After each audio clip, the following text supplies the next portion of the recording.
It's time for MoneyWise on 938 Live. Now, the new property measures, which took effect on Friday, include making individual buyers with outstanding loans on one or more properties to put up more cash. They'll only be allowed to borrow as much as 60% of the property's value for their purchase, down from 70%. The government's also increased the holding period for the imposition of stamp duty from 3 years to 4 years and raised the rate of homes sold at various stages during the holding period. I asked Dennis Ng from housingloan.sg how these measures are being felt on the ground. Okay, so the latest property cooling measures announced by the government is the fourth round, and I have to say that this is the most serious round of measures because they have actually effectively mentioned a 16% seller stamp duty for anyone selling property within 1 year if you buy the property from 14th of January 2011 onwards.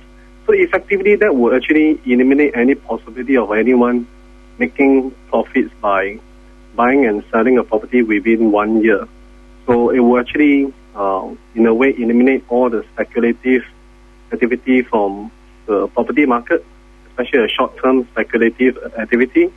And it also, in actual fact, would also deter investment because right now for anyone who wants to invest in properties, they need to put down a minimum down payment of 40% of the purchase price, and they can only get financing for 60%. And to a lot of people, they may not have the money to put down 40% down payment. So even a lot of genuine investors who want to buy properties to hold for long term will also be affected. So this is the most serious of all the 4 rounds of property cooling measures announced. Dennis, what will be the impact on the foreign buyers of property in Singapore? The 60% financing rule is actually just to bring us in line with China and Hong Kong. Because in China, you can only get about 50% financing for property currently, and for Hong Kong as well, you can also only get about 50% financing for properties.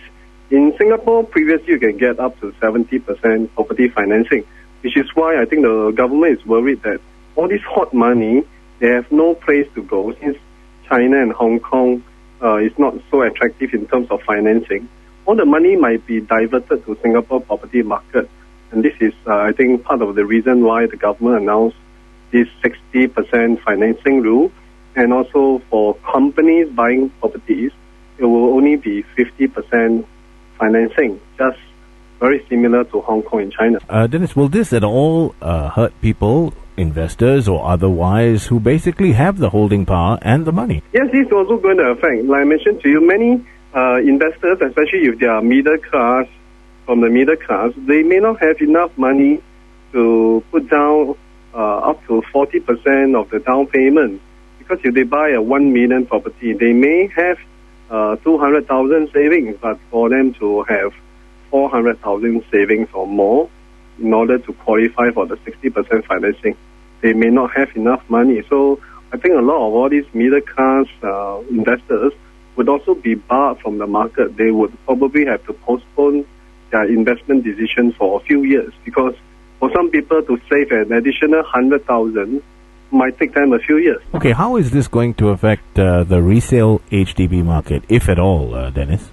This has no direct impact. This is basically, I mentioned, the main focus is actually on investors and speculators of private property. Yeah, but when someone who has perhaps sold their houses twice, and they want to get a new housing loan, how is this going to affect the HDB market? It will affect a lot of upgraders, because if, let's say, someone currently owns a HDB flat, he wants to buy a condo under construction, and of course, if he has an existing housing loan on his HDB flat, he would be subjected to the new rule of maximum 60% financing for the condo. So he may have problem coming up with 40% down payment for the condo. So a lot of upgraders actually might be affected as well. So in actual fact, the mass market condos, in terms of demand, might also be affected in the coming months and in the next 6 to 12 months.